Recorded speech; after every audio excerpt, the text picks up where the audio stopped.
switching gears to a hip hop topic finally.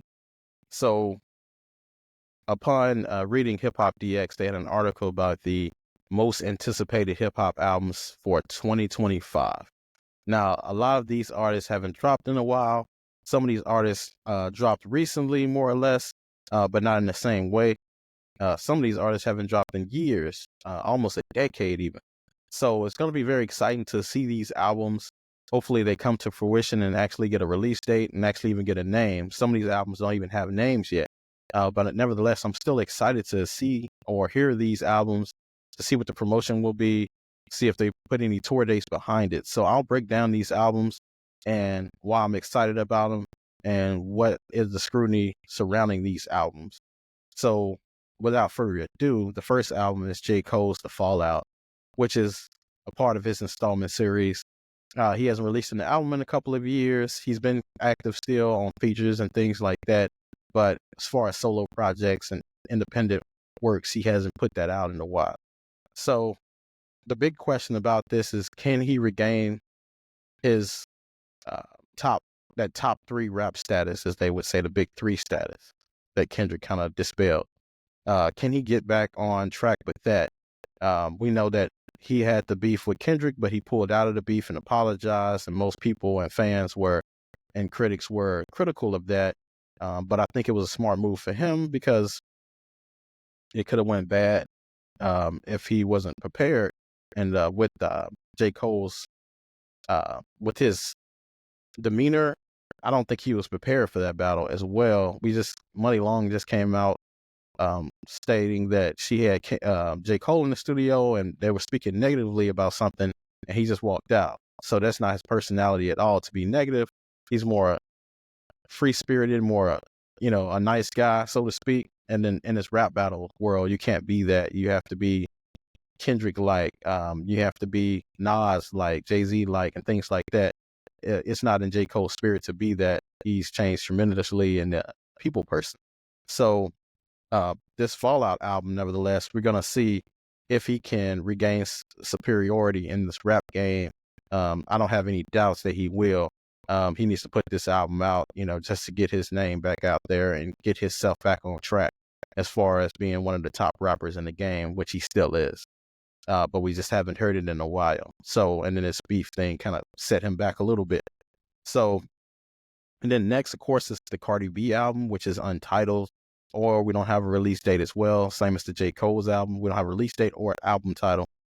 We know that Cardi B's been tweeting about the album and finally putting the album out. And she said the album is releasing soon, but we don't have an album cover, release date or anything like that. So, and it's been almost 7 years since that last album, Invasion of Privacy, released back in 2018.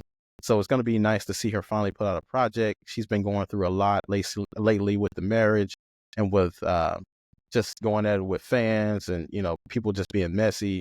So her making the article saying that she's going to focus on her now is beautiful.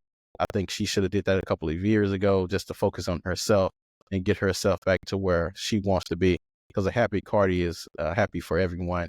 Like you said, when Cardi's happy, she puts out that top-notch music. One of the best female rappers in the game. But like I said, this will be her first project, her second album since 2018.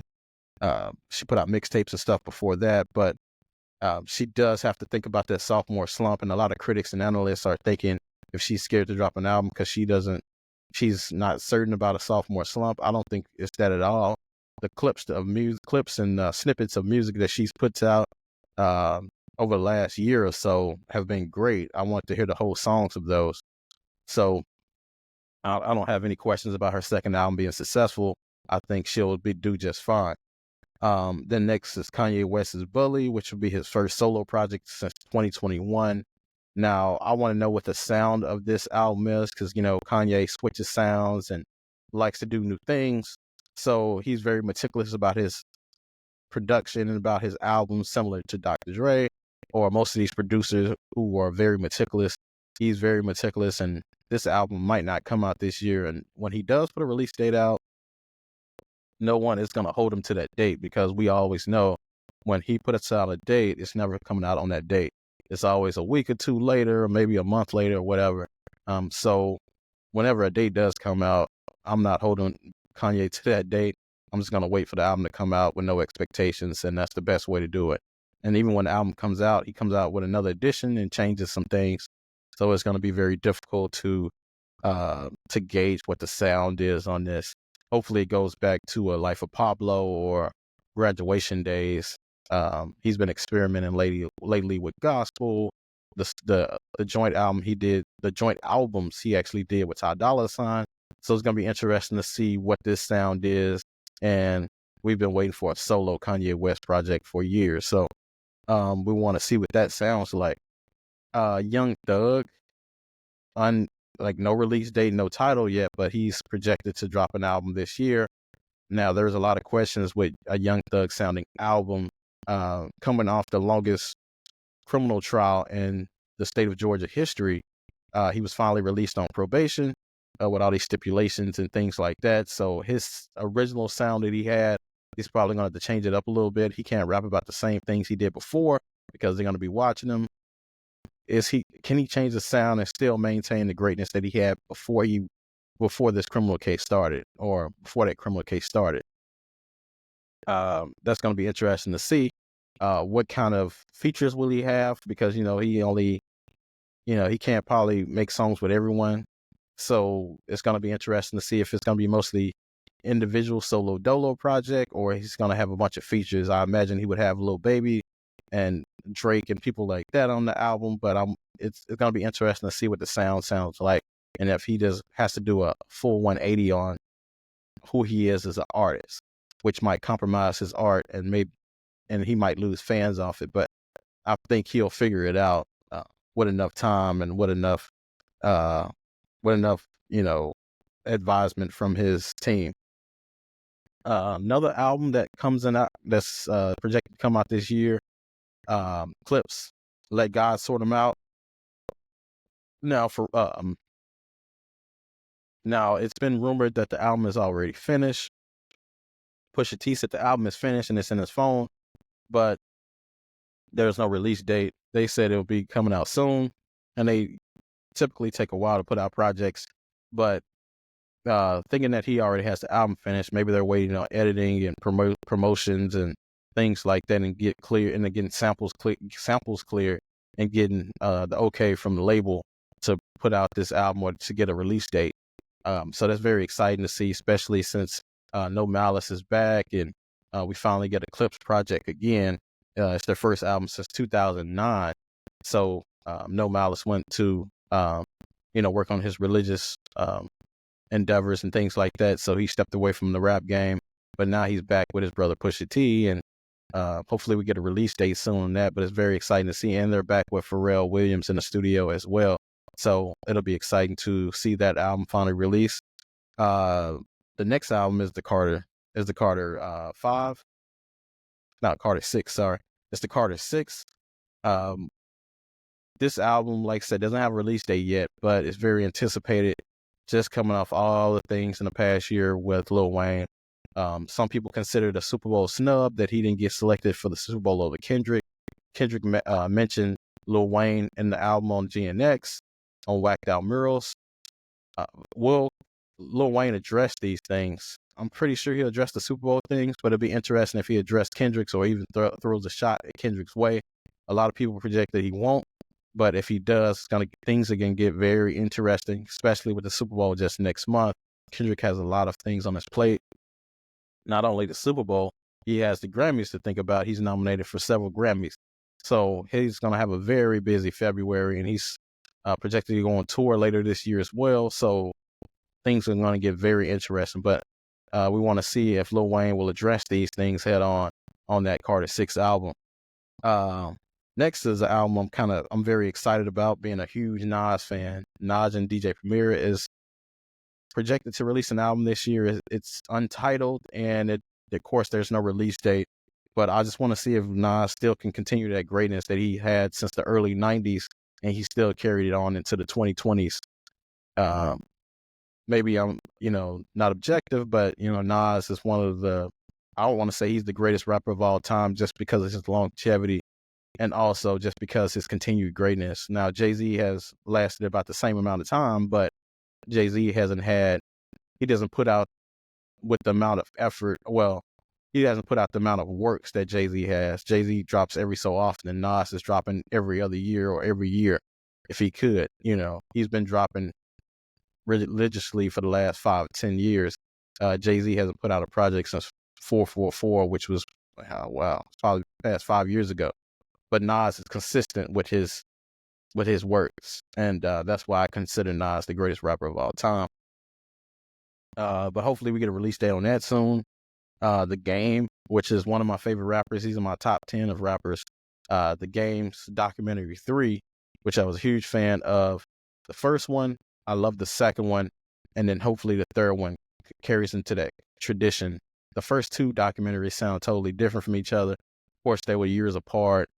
One came out in 2005, and one came out, I think, 10 or 12 years later. So the sounds were different, and this one will be no different. It'll be coming out several years later, so the sound will be totally different, I would imagine. But nevertheless, I'm ready to see what kind of production on that, because he always has good production on his albums, and it looks like he puts a lot of money into his album and a lot of effort, and he doesn't just put out anything, and his rapping is top notch. Like I said, he's in my top 10 just for that simple fact. A lot of people stopped listening to the Game after maybe he put out The Doctor's Advocate, but I always followed him because, like I said, he always can rap and put out good projects. He hasn't put out a bad project ever, in my opinion. And then next is T.I., Kill the King, Kiss the King. It looks like it's going to be his last album. It looks like it's going to be a double album. Now, coming off, he hasn't put out a project in a while as well, but coming off the stuff that he's came off, winning a lawsuit against the doll company for the likeness of his former group. Also, he's been doing comedy now, so he kind of stepped away from the rap game, and a lot of different things that T.I. has been going through, family issues as well. So it's going to be interesting to see what a new or a last T.I. project is going to sound like. Like I said, I've been listening to him since the early 2000s, and his maturation has been more impressive than any other rapper, I think, from most standpoints, because just of his maturation of, being in all these battles and to being a family man and to transition to comedy and the total evolution of T.I. has been great. So I want to hear what his last project will sound like, and hopefully it's a double album and it'll probably have a lot of features as well. But T.I., like I said, he's never had a bad album either, similar to The Game. And their production is always good as well. So he's going to have DJ Toomp, and hopefully he brings back, he has a Pharrell beat and maybe a Timbaland beat and things like that. So I'm excited to see that one come out. And then lastly, Chance the Rapper, his Starline album is projected to come out this year, which doesn't have a release date yet. But it'll be interesting to see if he addresses his divorce, and then if he can bounce back from what he used to be. Most people didn't like his last album. It was about his marriage and how much he loved his wife. But seeing that situation is coming to an end, or came to an end, will he address that, and will he bounce back to his original form of the material prior to that last album? Because that last album didn't sit well with a lot of fans. I like the album, but as a married man, I would like it more than the single fans who didn't really care to hear much about his marriage, and I think it kind of hindered him in a way. But nevertheless, I think Chance the Rapper will bounce back. Hopefully he will bounce back and get back to the rare form. But that's the list of anticipated albums that they put out on Hip Hop DX that I'm covering. Let me know if there are any albums that you're looking forward to, hip hop albums that you were looking forward to they're releasing in 2025 or projected to release in 2025. And also, thanks for tuning in.